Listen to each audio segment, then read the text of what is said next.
जंगल में एक पुरानी हवेली के अंदर नागराज और नागिन बैठे अपने दो अंडे को देख रहे थे। ये देखो नागिन, एक अंडा फूट रही है और कुछ ही पल में हमारा बच्चा जन्म लेगी। देखते ही देखते उनके एक अंडे से बहुत ही प्यारी और खूबसूरत लड़की की जन्म होती है। उनके इस नवजात बेटी को देखकर नागिन नागराज से बोली, नागराज, हमारी कन्या तो पूरी तरह से मानव रूप में जन्म ली है, क्या वो हमारी तरह इच्छाधारी नागिन कभी नहीं बन पाएगी? इच्छाधारी नाग नागिन की तरह बनने के लिए जन्म लेने के बाद सिर पर नाग मण स्पर्श करा के नाग पंचमी की रात को शुभ घड़ी आते ही शक्ति संचय करना पड़ता। हमें फिर से प्रकृति देवी से मदद मांगना पड़ेगा। जल्दी चलो, हम अभी प्रकृति देवी के पास जाके मदद मांगते हैं। यह कहते ही इच्छाधारी नाग और नागिन काल नाग और काल नागिन की रूप लेते हैं। फिर वह दोनों प्रकृति देवी के पास जाते हैं। उसी समय एक लकड़हड़ और उसकी पत्नी जंगल में लकड़ी इकट्ठा कर रहे थे। ये क्या, ऐसे घने जंगल में एक बच्चा रो रही है? भाग्यवान, मुझे भी सुनाई दे रहा है और आवाज लगता है उस पुराने हवेली की तरफ से आ रहा है। ये कहते ही लकड़हारा और उसकी पत्नी रोने की आवाज सुन के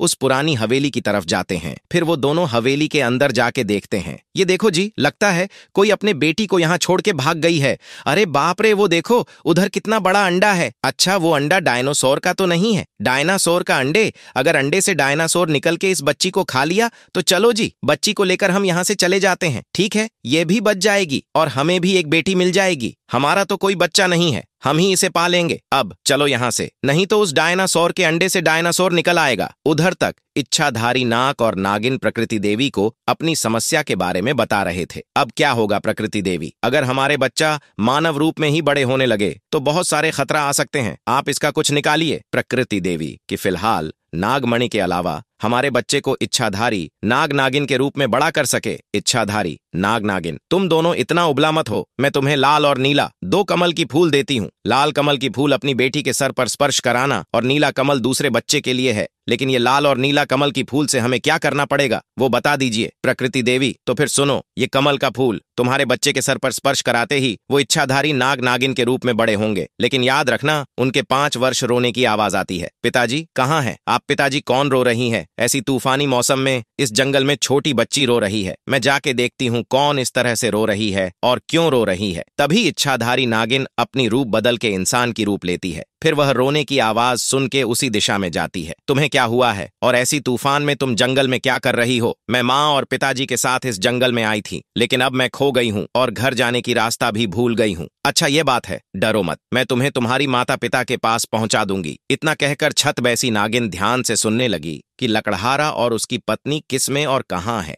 फिर वह उस छोटी लड़की को अपने साथ में लिए उसके माता पिता की नजदीक पहुंचती हूँ। ये कहते ही नागिन फिर से उस काल सांप की रूप धारण करती है और वो उस लड़की की घर पहुंचती है और कमरे के अंदर जाते ही, अरे बाप रे अजी, सुनते हो, जल्दी हो जंगल की, वो काले सांप हमारे घर पहचान के यहाँ तक गया है। पनी की आवाज सुनते ही लकड़हारा एक कुल्हाड़ी लिए घर के अंदर आके सांप को मारने जाता है। नहीं नहीं, मुझे मत मारो, मैं तो सिर्फ तुम्हारे बेटी को देखने आई थी, मुझे उसकी बहुत याद आ रही थी। रुकिए पिताजी, सांप को मत मारिए, वो कह रही है तुम्हें मेरी भाषा सुनाई दी, समझ आई? यह तो असंभव है, सांप की भाषा तो केवल नाग नागिन को ही सुनाई देता है और समझ पाते हैं। अरे बाप रे, ये तो इच्छाधारी नागिन है। सच सच कहो, कौन है? ये सदस्य आने का खुशी मना रहे थे। नागरा, आज आप खुश तो है ना? हमारी 2 अंडे देखकर नागिनी, मैं बहुत खुश हूँ। सदियों से सिर्फ हम दोनों ही इच्छाधारी नाग नागिन थे और इतने वर्षों की तपस्या के फलस्वरूप हमारा चारों इच्छाधारी नाग नगेने के परिवार बनेंगे। और नाग नगिनी की यह सारी बातें छुपके से सुन रहा था वो दुष्ट सपेरा। अरे यहाँ तो मणि के साथ 2-2 अंडे हैं।